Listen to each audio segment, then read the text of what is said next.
Hey everybody, welcome back to Spider Sound Off. This is Tom. And this is Porter. We are back in the Henrico studios for a weekend recording podcast, releasing on Monday. So we just had the Columbia game yesterday. We'll go into that. We'll talk about the games we got coming up. But first, Porter, just a little check-in. What'd you do this weekend? You have a good weekend? I had a great weekend, actually, and it's always better when our Spider basketball teams get us a win, and a win against the top 35 team on their home court. So, yeah, it was really good. Well, I know we've had some listeners ask if we're going to do other sports, and in general, the answer is no, but I did go to a Spider football game this weekend. Really? I'm not going to go over the game in too much detail, but I will say I went to Spider Brews, which is always a great deal, a good event. I recommend. We'll have some for basketball coming up, so sign up for the Spider Brews. It's $15, kind of unlimited craft beer and a little bit of food. You've got about an hour and a half to get your value in, but that wasn't hard for us to do. Did you get your value in? Yes, we did. Excellent. I would say, so I went to the game, we lost, we could spend a whole half hour talking about this season in football and the Patriot League and all that, but I really just have one message for the University of Richmond. Figure out how to serve beer at the football game. I don't know what the agreement is or what the rules are, but you've got to figure that out or tell us when that's going to start happening because, tailgating or doing Spider Brews and then going into a game and your options are Diet Coke is not ideal. Obviously, we have great beer in the Robbins Center, but there is no beer. And now, again, if you're in the luxury tents, they have beer, and potentially in the luxury boxes, they have beer. But you got to get a special reservation for that, or you need to sneak in like a friend of mine might have this past weekend to get a free beer. But anyway, moving on from that, Columbia game, Saturday night. Porter, why don't you tell us kind of your feedback from that? It was a fantastic effort by our ladies. First off, hats off to Coach Radice, who did the scout. I heard that in Allie's post-game remarks. She did a great job of scouting Columbia.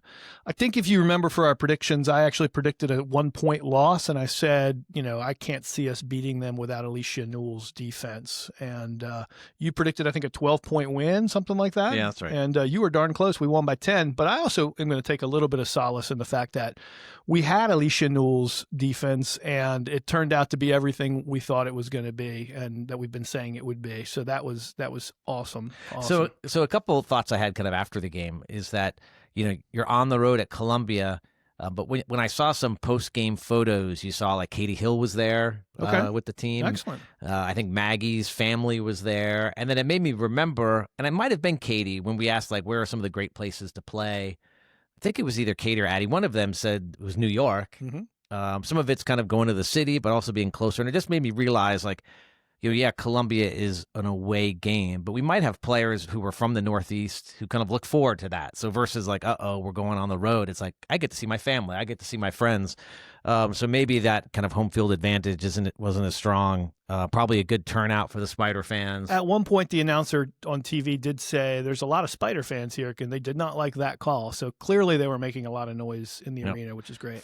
And congratulations to Maggie Doogan, who scored her 1,500th point. 1,500th point. She's the 9th player to do that. And I don't know Maggie well, but I'm guessing she wasn't jumping up and down celebrating her 1,500th point because she's going to be celebrating her 2,000th point at some point. And also, that's more like you reflect on that after you've left. She just wants to win, and thankfully we did.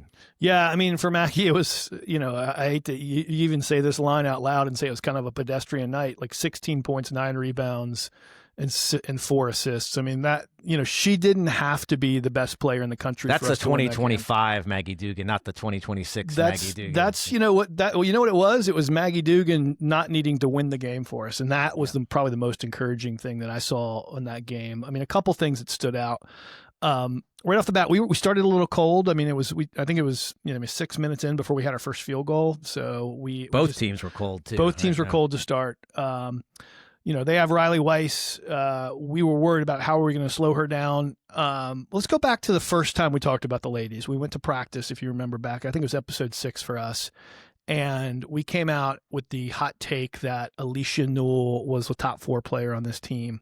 Why did we say that? What did we see in that one practice we took in? For me, it was how much havoc she wreaked on Allie bringing the ball up the court in a standard intra-squad scrimmage. I mean, I said, if she can do this to one of the best point guards in the Atlantic 10, she's going to be a defensive menace for us. And I watched her last night on Riley Weiss. Riley went 1 for 10 from three-point land. Riley Weiss was not expecting the kind of pressure that was put on her last night. It was special. I listened to the Columbia's coach's post-game comments, and she said, if you want to win this game, it starts with stopping number 44, number 22, and number 14. And to her credit, all three of those ladies for us had an amazing game. Maggie had a great game. Allie had her best game this season. She was unstoppable in a lot of ways. And then Rachel's three-point shot was coming home. But the number she didn't mention that was the difference maker in the game was number 3. Newell was a defensive menace and gave us an offensive boost I don't think anybody was expecting, where she scored 16 points, grabbed 5 rebounds, 4 of them offensive. She just played a heck of a ball game. And I think I won't say that Richmond is a NCAA tournament team yet. We're still a work in progress. We still have work to do. We had 17 turnovers in the game, I think. We have the 5 is not yet optimized. What I mean by that is our best game from the 5 is yet to come. We've got 4 good players to rotate at the 5, and we still haven't quite got that magical game from the 5 position yet. Yeah, and let me just make a comment to that, kind of a side note. It was a tight game for, let's say half the game. Then we got a little bit of a lead, but it was never super comfortable.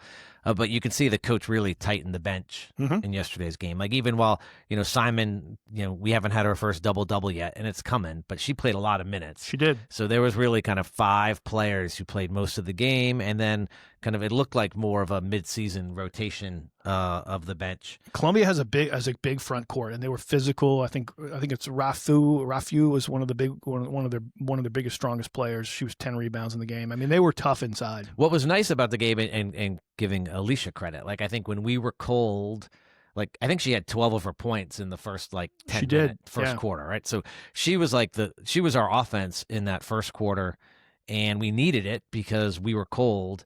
And you think of her potential still, because I wouldn't say that she most of her points are stealing the ball or doing something to drive one-on-one and score. Like, she's still not, where she's getting assists. She's a lot of give and go. So there's so much, I'm looking forward to what is she like in 2 months from now? Because right now it's a lot of one-on-one, stealing the ball, just being, like you said, havoc.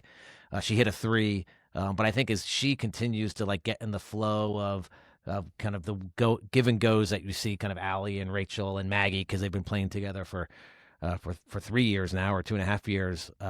There's even so much more that I think we're going to see out of Alicia as the season progresses. I mean, I think if you go back to the Texas game, for 5 minutes, she wreaked havoc on Texas. We were leading the game before she got injured in that game. If you take her last 35 minutes, the 5 minutes from the Texas game and the 30 minutes from the Columbia game, she has 22 points, 6 steals, 5 rebounds, and an assist. She's becoming the 2, but it's a different 2 than we're used to. It's not the 3-point shooting, although she did go for 2 for 3 yesterday. It's not the deep threat. It's the, I can take my person off the dribble and take you to the rack, or I can take the 3-point shot. Not quite as tall as our traditional 2. She's not a 6'1", defender, but the pressure she puts on the ball is a unique dimension. And hats off to Coach Roussel for figuring out how to use that in his system, because I think you saw last night the potential that we have in this system and the potential this team has. Not a win that's going to guarantee an NCAA at-large bid. We have a long way to go, but it's a win against the top 35 team on their home court by double digits, where we were clearly the better team. And we didn't even play our best game. I mean, we still have too many turnovers. We had, some issues at the 5 that we got to figure out. And that's just simply how do we grab that rebound, box out a little bit better? The 5 played okay. It wasn't a bad game out of the 5s, but it was still we have another gear left to go. And I think you'll see that as this team continues their maturation and continues their development. But tough win against a tough opponent on the road, and a great win for the program. Yeah, I mean, you take a step back, this is still early in the season. We played 3 games, And I think after 3 games, like, we know who has filled one of those 2 open roles in the starting lineup, where if you go 2 months ago, you were high on Alicia, but you weren't pounding on the table and saying she's definitely going to be that Right. number 2 or kind of one of our starting 5. And so now I think we know who one of them is. Like, it's bearing any more injury. She did have the mask on, so keep protecting kind of her injury. That'll go away, and she'll be able to take off that mask. But we know who one of those fill-ins are kind of taking the place, and they're obviously very different players. But we lost 2 seniors who were really had tons of minutes for multiple years for the Spiders. Kind of one potentially a future Hall of Famer, and so we know who one of those is. Heck, 3 games in, we know who won. Like, I never expected after 3 games that we would know who all 5 guaranteed all-stars are on our team. So if we've got a little more time to work on the 5, like, so be it. Like, I'm not worried about it. I'm going to add the prediction to my list of predictions that Newell will be all A10 defensive team by the end of the year. She's just that good on defense, and I think it's a dimension that we love. Real quick on Allie. Allie had an unbelievable game creating for others. 9 assists, 15 points. The thing about Allie that I loved this game was she took her player off the dribble multiple times. So we know she has one of the best 3-point shots on the team. We know she's dangerous from outside. She also is the best creator for others on our team. Like, she can dribble and then quickly, rotate to where the defense has collapsed and find the open shooter. But she added a new dimension that I hadn't seen as much of this game, where she was scoring at the basket as well as doing all of those other things. So great game from her, great game from Newell. The coolest thing too is, like, we'll talk about the new recruits that we've added here over the last week in formal signings, but with Newell and with Allie and with Persichetti coming back next year, you're seeing what, a successful program building looks like. I mean, I was worried after we lose Maggie and Rachel, what are we going to do? But now I'm seeing the potential to keep this unbelievable role that Coach Roussel has us on going. And you can see how these players are developing in his system every single year. Somebody steps up and develops into the next great Spider. And, it's just exciting because you don't know who it's going to be, but somebody's going to do it. Yep. Okay, well, let's move on to the men. Now, the men didn't play this weekend, so we're going to just look forward a bit. We'll start with the men. Both the men's and women have midweek games. The men have VMI at home. Our teams had a week off, and I know we heard the post game from Mooney last week. The team needed some rest, so he was looking forward to that. Also, just some time to kind of analyze their performance in their early game. So come the game next week, they'll have had a week off, so we'll be well rested and kind of ready to go. VMI, they're not a great team, but they're also a bit of an incomplete team right now. They had so just get a little data. So their Bardovic ranking is 276 right now. Okay. Obviously not strong. Their offensive efficiency is 302, but their 3-pointer efficiency is 16th in the country. Wow. I mean, that's their game is 3-pointers. Their defense is 216, but they have the preseason player of the year in the SoCon, and he's been out. Okay, it's kind of an undisclosed injury. Is he back for us? I don't know. There's really not much information on why he's not playing, kind of what the story is. But he's been out. He averaged 16 a game last year. So if he's back, they're a different team. They're 3-2 right now. 2 of their wins are against D3 teams. They got crushed by Missouri. They beat an 0-3 Southern Indiana team on the road, and then they just lost to Jacksonville. Kind of in a heartbreaker at home.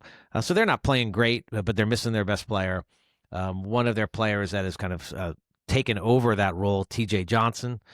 He's a 6'6". He's averaging 25 points a game so far, so he's having to carry the load, 9 rebounds a game. He's a 3-point shooter. That's his game. They do have a few other players in double figures, but they've been in these D3 games scoring a lot of points. So right. I don't really know what to take of that. Their leading rebounder is 6'4". So one thing that's clear about this team is they are not big. Guess what? They average 37 3-point attempts a game. So, they play different. I don't think it's going to be just like the William & Mary game, but that was a game that we, just played high scoring. The William & Mary took tons of threes. Kind of that's part of what they do. So we're going to play a small team that's going to try to shoot as many threes as they can. So we ought to be able to kind of outmuscle them, kind of get a lot of 2-pointers as long as we play, decent 3-point defense, we should be okay against VMI.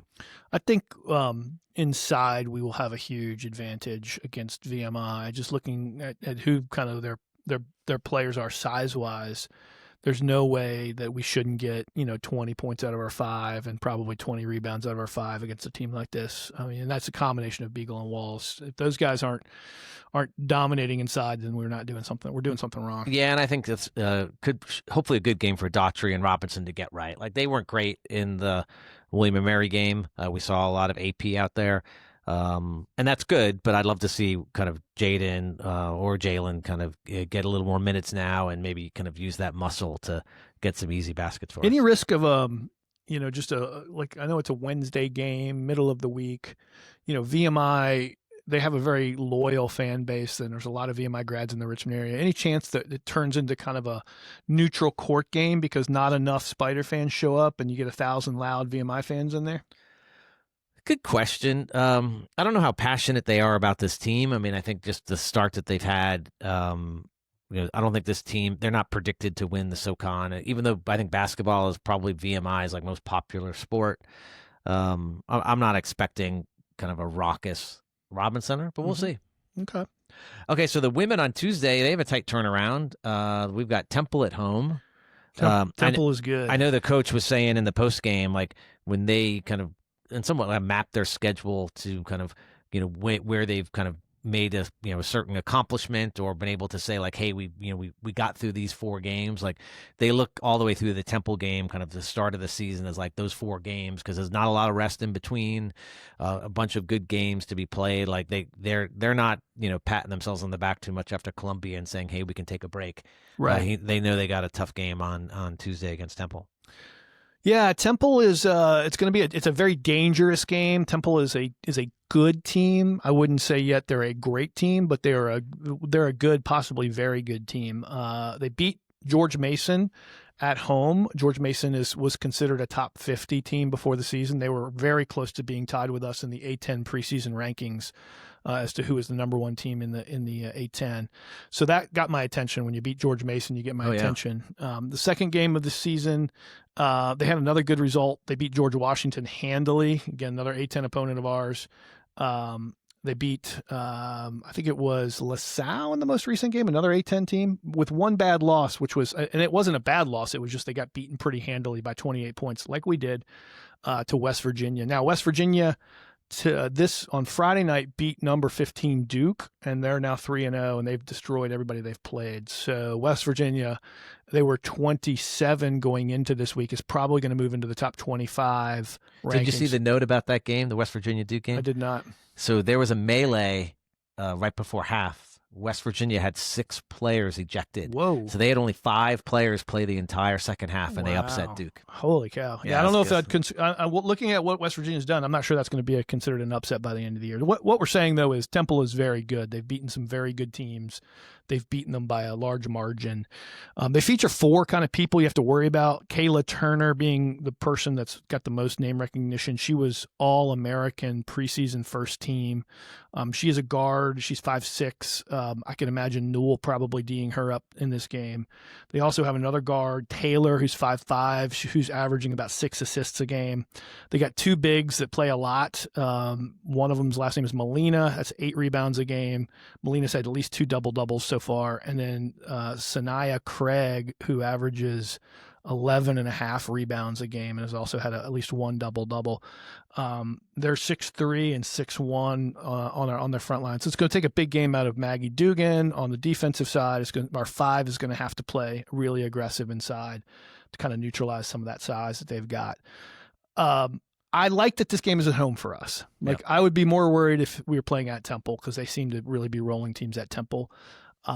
Still, even with all that, they're probably a top 50 team, and you get a top 50 team on the home court, it's going to be a very close spread, like 3 or 4 points, I would imagine, and you're going to have a really tough game. So really important for our fans to come out and support our women's team. They're doing everything they can do to make it, back to that special level that they achieved last year in the NCAA tournament. But really it's up to us. I mean, bring a friend, tell your friends about this team, how good they are, what they are capable of. Get them out to the Robin Center. These women play better with big crowds behind them. I've seen that in action last year. Let's give them a big crowd on Tuesday night. Support them. I think you're going to see more good things coming out of this team. Yeah, I'm curious to see Monday, too, some of the polls when they come out, because there were some of the kind of the 20 to 25 ranked teams that lost. We dropped out of the poll after losing to Texas, and that's just going to happen because there's a bunch of undefeated teams. Right. I saw some of the, lower top 25 teams lost. We're in that next batch. Like, do we move back up with the win at Columbia, or is there somebody else who's undefeated who takes that spot? I mean, those things don't matter too much right now, but it's just interesting as a fan when you see kind of your team ranked. Yeah, we'll be right on the cusp again of the top 25, maybe slip into it. I know West Virginia will definitely slip into the top 25 after that win. So it'll be good. We've got a lot of work to do still to become the team that we're capable of. But I mean, we're on the right path. Again, great coaching staff through and through, the team that buys in, the leadership of the players on the team, especially the senior leaders. That's what builds a program that continues to sustain itself. And I mean, that's what we have here at Richmond. Yeah. So we got some midweek games with both teams. There'll be games over the weekend, and then it comes kind of Thanksgiving tournament time. We'll talk about all of that stuff later. I thought I'd do a little bit of, around the A10. Okay. We'll come up with some cool sound effects for that at some point later. It's really early, and it's hard to judge too much of what's going on. I mean, use us as an example. Like when you look at the stat services that are out there, like our Division III game doesn't count. Right. So we've played 2 games, and that's true for a lot of teams. So I'm just going to do a couple highlights here. One thing we don't have yet as a conference is any like big wins. Now we haven't had any lots of top notch games yet, but no big wins for the team. Most of our top teams are undefeated. They've won the games they're supposed to win.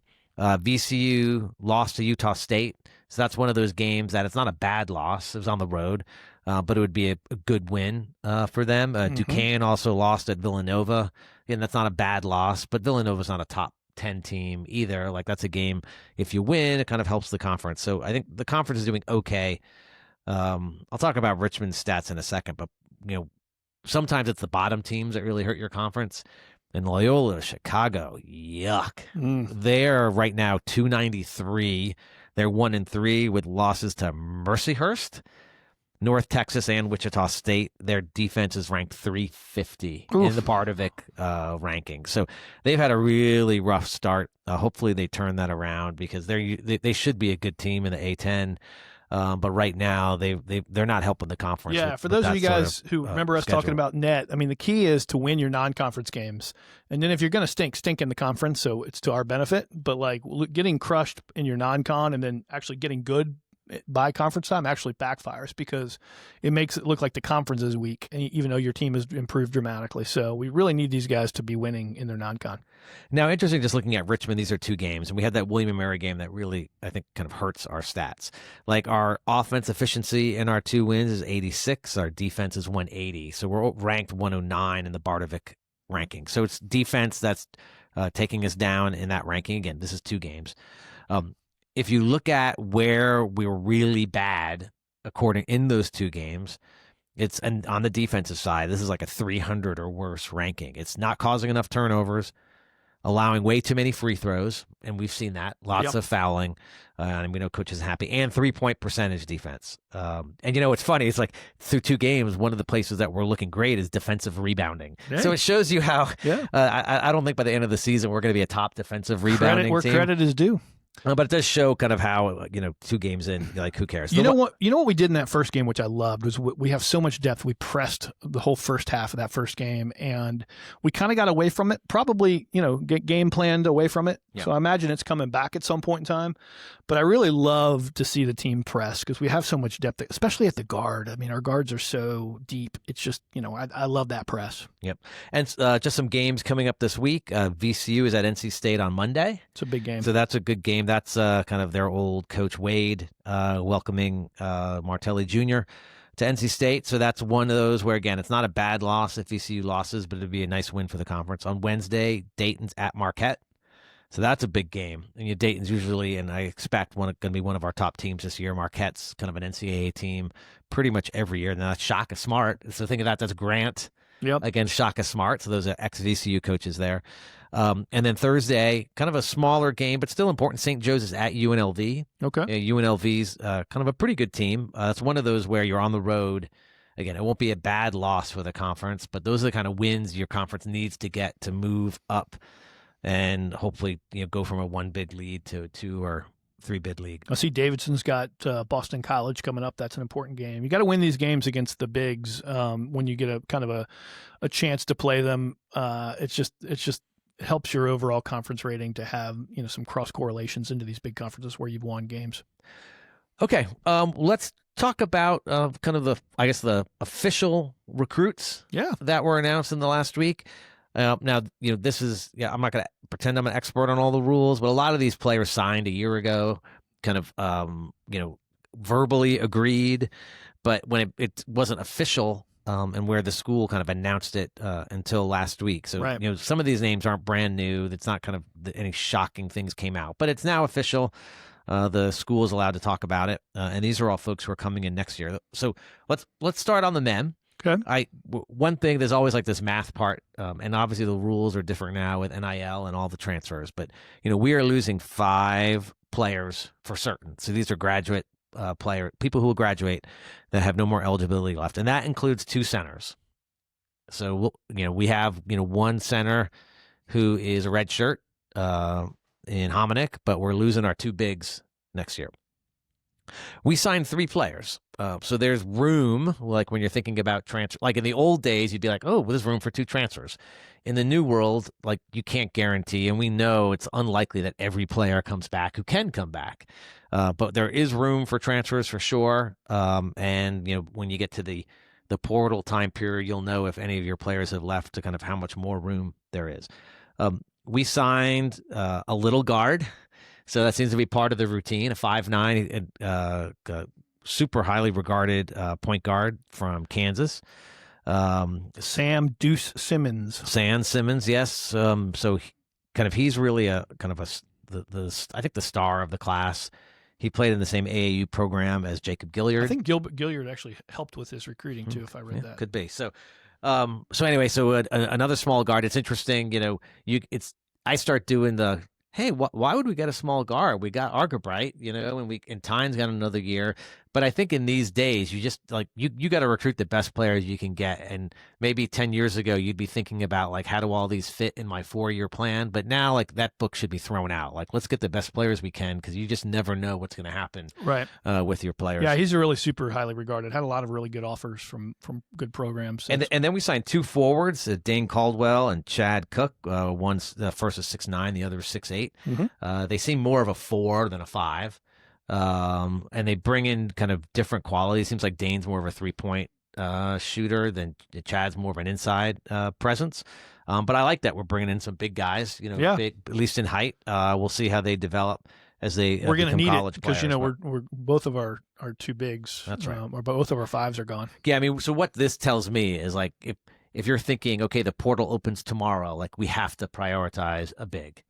You can't have Dylan be the only 6'10" guy on your team. Again, you can play smaller, and we've got these 6'7", 6'8" guys on the team. But to me, it also shows the importance of Hominick stacking good practices, right? You want him, because we watched him in practice. He's got the size. He moves well for a big.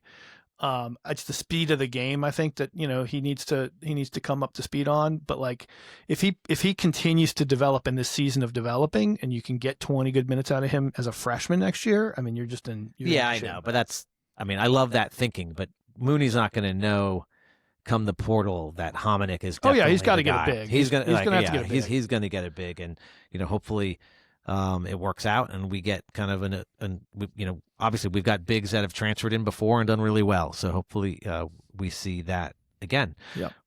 The women's team, they have 5 leaving the roster, including Maggie Doogan, who's preseason first team and was first team last year, player of the conference last year, kind of Rachel leaving. So we got some big shoes to fill. We do have 5 in the class. And the one point I want to make, and maybe this is obvious for all of you, but these ladies all, again, about a year ago is when they verbally said, maybe 10 months ago, hey, I want to be a Richmond Spider. So they were influenced by the team that won the A10, won the A10 tournament, got to the NCAA tournament and lost in the first round. Like that's what they saw. And they saw the team probably early last year, a few games in. But the point I'm trying to make is like the next recruiting class should be even better. And the 27. That's right, because they saw the team win an NCAA tournament game. Yeah.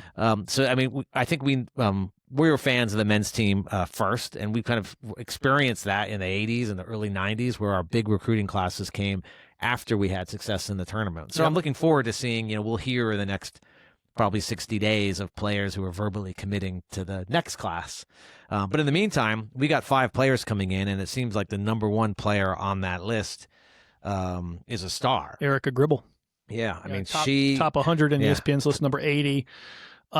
Just, watched some interviews with her where she was, I guess her team won the 2A state championship. Then they moved them up to 3A. They won the 3A state championship.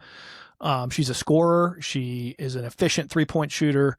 She is really well regarded for her basketball IQ and her playmaking ability. She is a bona fide star. And, you put her together with the coaches and the coaching staff that we have. And I think, you've got what's potentially a great, talent that could really develop at Richmond and become a star. What's interesting about her too, she came to Roussel Skill Camp at U of R as an 8th grader. Okay. And we heard from, Rachel was kind of the other story. She went to the skill camp after her sophomore year. But it's nice to hear kind of, we get some great players going to that camp, and that our coaching staff, our facilities and our coaching staff are impressing people. And it sounds like Erica, was connected to U of R from then, and not that she committed then, too young for that, but still kind of really liked U of R from that experience, and committed a year ago to come to. I bet she ends up playing a lot as a freshman. We're speculating because we're just talking about high school kids right here, but just looking at her background, and you put it with the need we're going to have, given that we're graduating 5. Yeah. She's going to play a lot. What's interesting, and I'm not sure why this is, maybe someone can help and explain it. When you see the men's team announced, they talk about their height. When the women are announced, there's no height. Now, I did see they were originally, I looked at, this picture is next to Coach Roussel, because I was trying to think of, who's the guard? Like, I'm sure it wasn't 5 guards, right? Right. So then they have pictures with Coach Roussel, and I'm like, ooh, this one looks taller than the others. And then I did some digging, and we do have 2, potential 5s in the class. So we are bringing in some height, which is good. We know we'll need some kind of young height to come in. It's also, we got 2 players from Pittsburgh, so not just Erica, but Josie Fontana. I looked at our coaches, no one seems to have a Pittsburgh connection. I don't know what led us there, but we do have 2 players from Pittsburgh coming in. So that's really nice to see. But we got a good class, 5 players. I like the, if you're an Instagram follower of the Richmond women's team, I recommend you do. Kind of, you can learn more about all of these players. If you are an Instagram follower, make sure you give us a like on Instagram for Spider Sound Off, and or Facebook or whatever platform you're on. But anyway, there's a lot more information there. Now they're all just starting their senior season, so hopefully they all kind of have great things ahead and enjoy their senior year, and then we'll see them on campus next summer. Yeah, Lila Coogan, 6'3" from Arlington, Virginia. That'll be an exciting project to develop. Bridget Reifenberg from Illinois, and Kate Schindler from North Carolina round out that 5-person class. Kate Schindler looks like she set the single game county scoring record for her county with 58 points in a game.